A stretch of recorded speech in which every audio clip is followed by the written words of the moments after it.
Sir, I'm Sai Sampath. I am from living in Mumbai. Sir, actually, I have a question for you. Like the recent coronavirus pandemic has caused a lot of economic downturn. Plus, before on, there was a lot of economic problem in our country. So we will see a lot of youth will be unemployed, they lose their jobs. So, sir, what should we do? Like, what is the solution for this problem? बहुत अच्छा प्रश्न है। हमारा मत तो सनातन सिद्धांत है, कोई स्वतंत्र मस्तिष्क उपज नहीं है, वेदादि शास्त्र सम्मत है, दार्शनिक, वैज्ञानिक और व्यावहारिक तीनों धरातल पर परिष्कृत है। कोई भी विचारक विश्व में उसे अन्यथा सिद्ध कर दे ऐसा संभव नहीं है। सावधान होकर अपने प्रश्न का उत्तर सुनिए।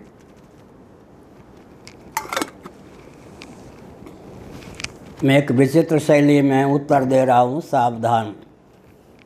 एक ऐसी व्यवस्था की कल्पना कीजिए जिसमें हर व्यक्ति की जीविका, हर मनुष्य की जीविका जन्म से आरक्षित हो। और एक ऐसी व्यवस्था की कल्पना कीजिए जिसमें हर व्यक्ति की जीविका जन्म से सुरक्षित न हो, आरक्षित हो। दोनों व्यवस्था की दृष्टि से विचार करें तो आर्थिक समस्या किस व्यवस्था के कारण पलेगी? जिस व्यवस्था में किसी भी व्यक्ति की जीविका जन्म से सुरक्षित नहीं है, हर व्यक्ति की जीविका जन्म से आरक्षित है, उसमें आर्थिक विपन्नता होगी ही।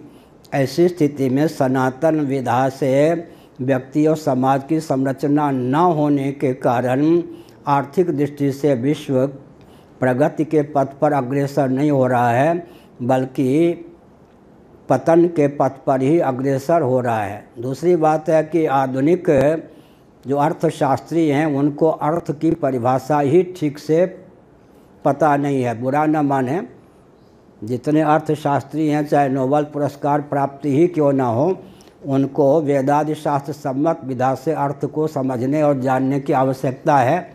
अभी मैं अर्थशास्त्र पर एक ग्रंथ भी लिख रहा हूँ जो लगभग 700-800 पृष्ठों में पूर्ण होने की संभावना है। मैंने एक संकेत किया, श्री सूक्तम का अध्ययन कीजिए। पृथ्वी अर्थ है, जल अर्थ है, तेज अर्थ है, वायु अर्थ है, आकाश अर्थ है। अंग्रेजी वाले भी पृथ्वी को अर्थ कहते हैं।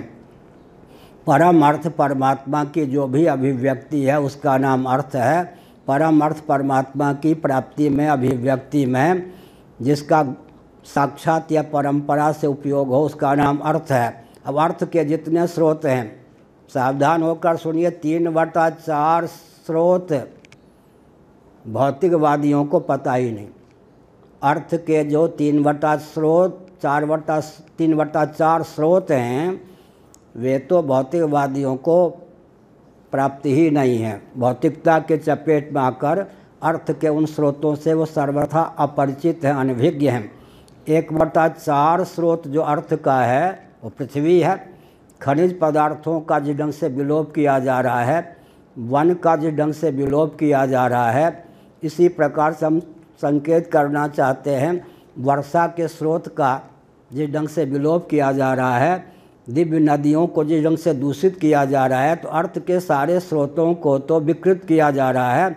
ऐसी स्थिति में आर्थिक असंतुलन भी स्वाभाविक है। अतः जब तक अर्थ को वेदादि शास्त्र सम्मत विधा से परिभाषित और क्रियान्वित करने का प्रकल्प नहीं चलेगा, तब तक बेरोजगारी बढ़ती रहेगी। एक संकेत करना चाहता हूँ, एक महायंत्र के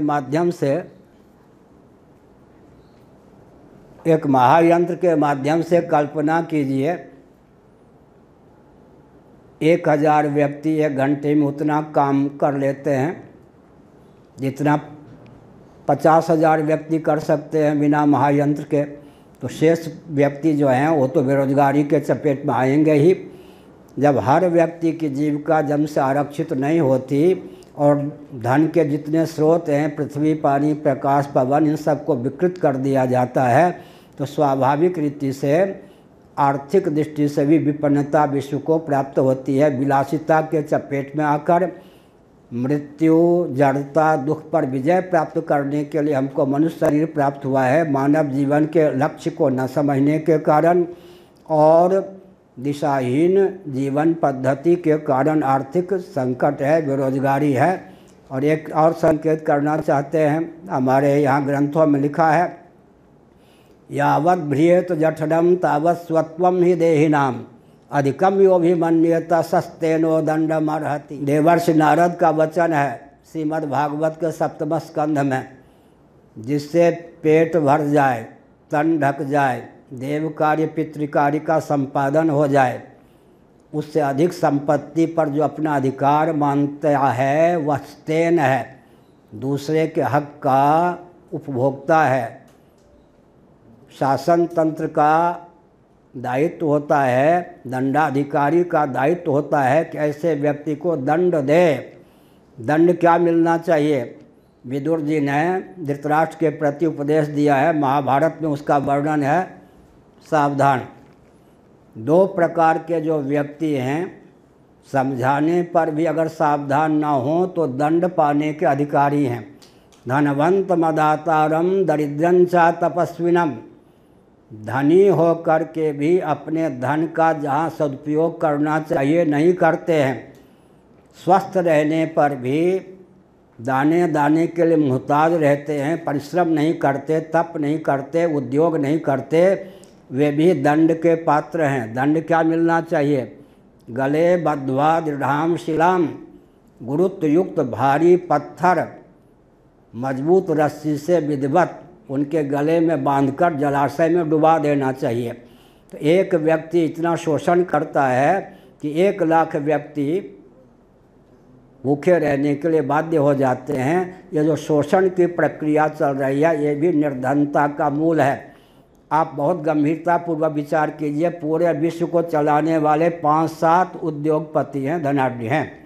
वही वैज्ञानिकों को भी प्राय चलाते हैं, वही शासन तंत्र को भी चलाते हैं। एक और संकेत करता हूँ, कायव्य नामक एक डाकू का वर्णन महाभारत में है।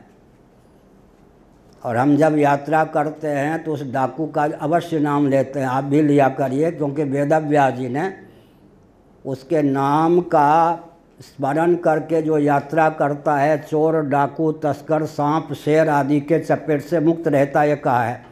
उसकी विशेषता का वर्णन है महाभारत में। सावधान,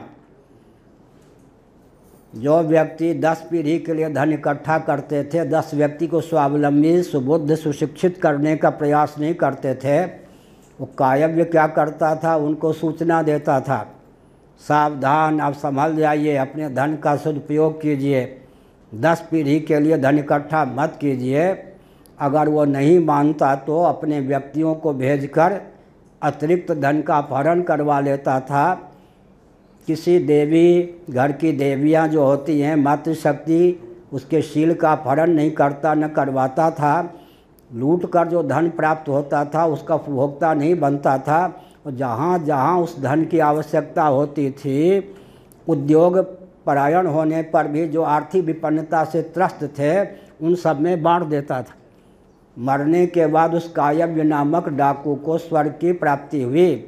कम्युनिज्म की धारा में बहने वालों के लिए मैंने 2 श्लोक संकेत में कहा, एक महाभारत का है, एक श्रीमद् भागवत है। इसका अर्थ क्या हुआ? इसका अर्थ यह हुआ कि एक व्यक्ति लाखों व्यक्तियों को बेरोजगार करने के लिए इतना धन तस्करी के माध्यम से जमा कर लेता है, जिससे अन्य व्यक्ति भूखे मरने के लिए बाध्य होते हैं। ऐसी स्थिति में न्यायपूर्वक, धर्मपूर्वक व्यक्ति धन का संचय करे और दूसरों के हित में भी उसका ठीक से उपयोग विनियोग करे। कबीरदास ने बहुत बढ़िया कहा, साईं इतना दीजिए जामे कुटुंब समाए, मैं भी भूखा न रहूं, साधु न भूखा जाए। 10 पीढ़ी के लिए धन इकट्ठा करने वाले सचमुच में ही शासन तंत्र के द्वारा दंड के पात्र हैं, वो प्रोत्साहन के पात्र नहीं हैं। और दूसरी ओर स्वस्थ रहने पर भी, श्रम करने में समर्थ होने पर भी, हाथ पर हाथ जो रखे रहते हैं, दाने दाने के लिए मुहताज होकर भी, वे भी दंड के पात्र हैं। सनातन विधा से अगर जीविकोपार्जन हो तो कहीं गरीबी, दीनता, दरिद्रता नामक चीज़ ही न पले। साथ ही साथ मैंने केवल संकेत करके छोड़ दिया, 3/4 जो अर्थ के स्रोत हैं, जब तक अधिदैव में, देवी देवता में, मंत्र की शक्ति में आस्था न हो, तब तक तो भौतिकवादियों की दृष्टि से वो अर्थ के स्रोत रहित रहते हैं। 1/4 स्रोत को भी छलबल डंके की चोट से विकृत करने के कारण और तस्करी के कारण यह दुर्दशा, आर्थिक विपन्नता की प्राप्त हुई है।